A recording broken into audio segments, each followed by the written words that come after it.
The Book of Daniel, Chapter 1.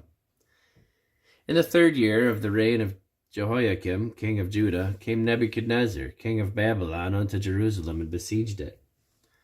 And the Lord gave Jehoiakim, king of Judah, into his hand, with part of the vessels of the house of God, which he carried into the land of Shinar, to the house of his God. And he brought the vessels into the treasure house of his God. And the king spake unto Ashpenaz, the master of his eunuchs, that he should bring certain of the children of Israel, and of the king's seed, and of the princes, children in whom was no blemish, but well favored, and skillful in all wisdom, and cunning in knowledge, and understanding science, and such as had ability in them to stand in the king's palace, and whom they might teach the learning and the tongue of the Chaldeans. And the king appointed them a daily provision of the king's meat, and of the wine which he drank, so nourishing them 3 years, that at the end thereof they might stand before the king. Now, among these were of the children of Judah, Daniel, Hananiah, Mishael, and Azariah, unto whom the prince of the eunuchs gave names, for he gave unto Daniel the name of Belteshazzar, and to Hananiah, Shadrach, and to Mishael, Meshach, and to Azariah, Abednego. But Daniel purposed in his heart that he would not defile himself with the portion of the king's meat, nor with the wine which he drank.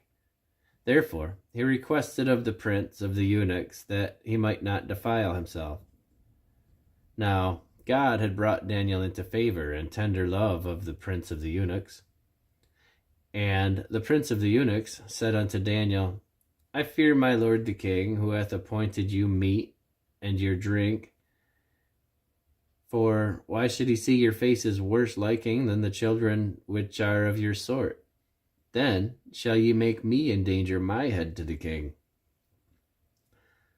Then said Daniel to Melzar, whom the prince of the eunuchs had set over Daniel, Hananiah, Mishael, and Azariah, Prove thy servants, I beseech thee, 10 days, and let them give us pulse to eat and water to drink. Then let our countenances be looked upon before thee, and the countenance of the children that eat the portion of the king's meat, and as thou seest, deal with thy servants. So he consented to them in this matter, and proved them 10 days. And at the end of the 10 days, their countenance appeared fairer and fatter in flesh than all the children which did eat the portion of the king's meat.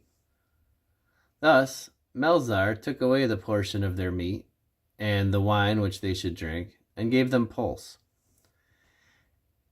As for these 4 children, God gave them knowledge and skill in all learning and wisdom, and Daniel had understanding in all visions and dreams. Now, at the end of the days that the king had said he should bring them in, then the prince of the eunuchs brought them before Nebuchadnezzar. And the king communed with them, and among them all was found none like Daniel, Hananiah, Mishael, and Azariah. Therefore stood they before the king. And in all matters of wisdom and understanding that the king inquired of them, he found them 10 times better than all his magicians and astrologers that were in all his realm. And Daniel continued even unto the 1st year of King Cyrus.